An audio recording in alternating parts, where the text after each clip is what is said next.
আর ঠাকুর পরিষ্কার করছি। এখন এবার চকচকে হয়ে গেছে, একদম চকচক করছে আমাদের ঠাকুর। আমি এবারে শৃঙ্গার করব।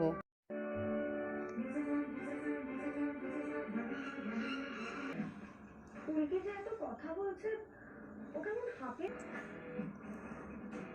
ঘুম কাটানোর জন্য কথা বলছে।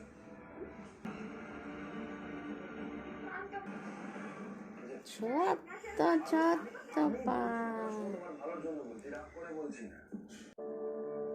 ববি, তুমি ওকে চিকেন স্টু বানিয়ে দাও তো। আর খাবো না কি হাসছে। আর ফল দিও, জানি না।